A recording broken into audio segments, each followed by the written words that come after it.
Inventory management has been a really heated topic, so much that the comments that are being left on my channel right now are actually worth a video in themselves.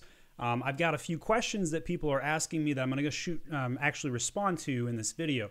My name is Stephen Pope, and I'm the founder of My Amazon Guy. And if you've got a question, leave a comment.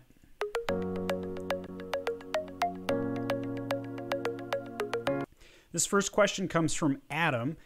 And this is in response to my video on the CNBC story that quoted me on all the inventory management woes. Very good article. I actually just go ahead and I just read it in the 13-minute video. Check that one out. Adam asked, great video. Could really use your advice on my current problem revolving around this max inventory limit. Not sure which approach I should take. I have 1,200 units manufactured and ready to be shipped into China. From China to Amazon. Recently, my max inventory limit took a major hit. I can now only send in about 500 units. Unfortunately, when I informed my supplier of this, my shipping costs increased significantly, and I now have a few options to weigh out. I really love this question because it really it's the state of affairs in like one question, right?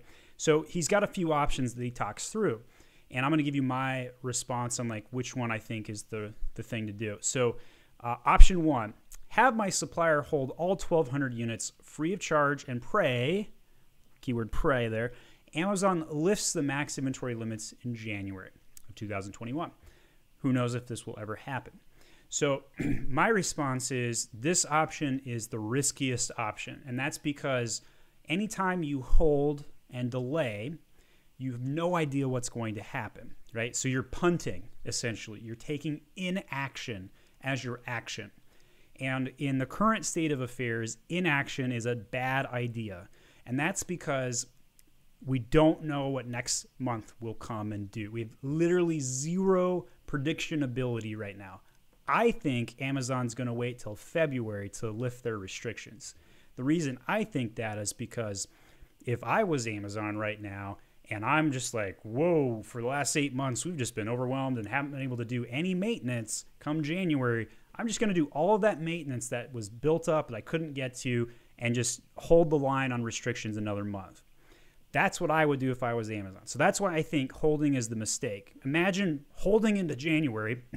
You tell your supplier to ship and oh wait, it's the Chinese holiday in February where literally everything shuts down for several weeks. If you do that, then you're shipping in March. You've been out of stock since December. You're lucky to be live by May. You get the idea how this exasperates and chain reaction of supply chain management breakdown.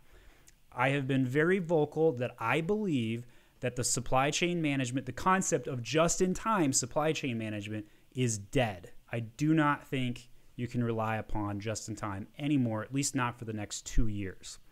So option two, ship entire shipments to a nearby 3PL and drop ship units into Amazon. Relatively expensive and affects my already slim margins. So first problem, if you've got slim margins, you probably need to raise your prices.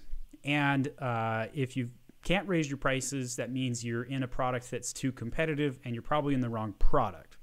That aside, I believe this is the best option.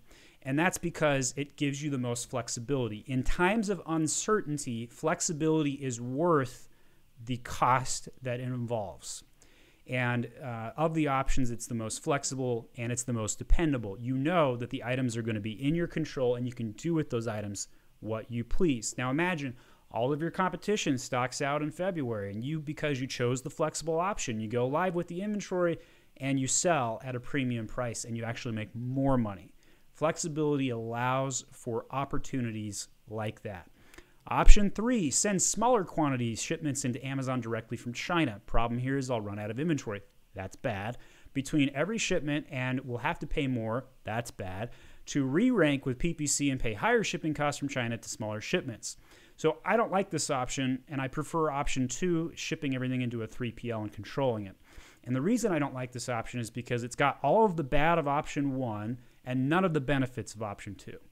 So you could go that route, but then you're going to have more costs from all the times you're shipping. You're going to have to pay customs multiple times, and whatever the port. I forget all the names of all these things you got to do, but basically every time you go through port, you pay a fee. So it adds to those costs greatly. So that was our first question. Our second question on this video is, do you recommend FBM or FBA, especially at this moment? So first of all, the new SKU restrictions lowered from 200 down to either 100 to 150. I've seen reports of both. And items that were selling like 1,000 units in 7 days can only ship in like 100 units right now. So like it is worst case scenario everywhere you possibly can imagine. So my recommendation is fulfill by merchant right now is where it's at until end of December, potentially into January. You need to be prepared to have merchant fulfilled shipping if all possible. I think things will be completely back to normal by February, but that's a guess, right? That's a prediction that doesn't guarantee results. So I would definitely make sure you have FBA up. I just would also make sure you have FBM available. All right, so I'm going to go over to another question. This was on my drastic decreased inventory question video, which I published on Monday. Also, same type of questions I'm getting. So, hi, does this impact new seller listings? The answer to that is yes. All SKUs are impacted by the lower reductions. Every single SKU, even good sellers, are negatively impacted right now. So Brett says, yep, seeing same thing here on some products. On the flip side, though, I just launched a new product in Q4. It's doing well. I noticed recently they already allow me more than 3 months to ship in already. I don't know if you checked that, Brett, in the last 48 hours, but it may have changed since then. I would double check it for sure. And then Lisa writes, hi, Steven. Yes, totally agree. All my SKUs have been limited to FBA 150 units. Crazy small amounts when I'm selling well over that per month. So another case example of FBA running out of space. Harry Joyner, best e-commerce recruiter in the country, close friend of mine in the Atlanta area. And he made a really large LinkedIn post on Monday when we did our podcast with Sajaj Arjwal, and I probably just messed his name up, sorry. And so they run a company that did inspections, and it's the most interesting video I've ever done with somebody with boots on the ground understanding of like what is going on in China, fraud, bribery, you name it. And so Harry gives us a shout out here. He says, after seeing several plants produce our proprietary product in the 1990s, we adjusted our product cost to model to reflect the fact that our suppliers were deliberately adding sodium tripolyphosites, I butchered that, to our IQF pollock fillet portions to make the product retain water and weigh more, thereby increasing our cost. Initially, we thought we were paying $1.50 for a pound of fish. In reality, we were paying $1.50 for 13 ounces of fish and 3 ounces of water. For folks who don't know what that's like to source from China, here's an analogy. Put your hand into a bucket of water. Now take your hand out of the bucket of water. Things snap back to the way they were just before you got there. And his analogy is like you do your inspection and you leave. Even if you visit the manufacturing plant yourself, no matter what you agreed to while you were there, they go back to the bad actions following your departure. 7 years, 92 to 99 of international trade involving 14 countries taught me two things. Number one, new overseas suppliers won't do what you expect. They'll do what you inspect. Trust but verify. That statement, by the way, is really good HR and management of employee advice as well. And I know this because I have 30 employees. What we inspect is respected by employees. So good tip regardless of how you implement it. Number two, eventually you can manage your suppliers less aggressively to the extent that you have a personal relationship with them IRL. All right, so I thought that was a really interesting interview. You guys are welcome to add your comments. I'll put links into that interview as well. Most of my videos, they don't get a high view count, and I'm still trying to wrap my head around that.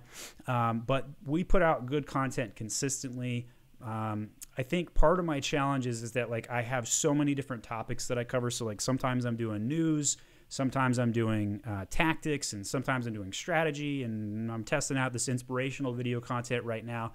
I don't have one voice. I got lots of voices, and it's basically whatever it takes to grow sales on Amazon. That is my voice, right?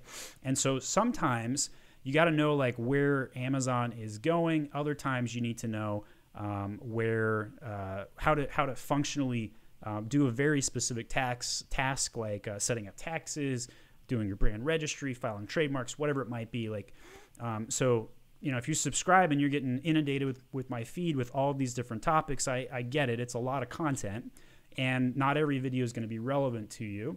But by and large, the general message of the approach will be. So I'm trying to wrap my head around that. We'll see what happens. But leave a comment.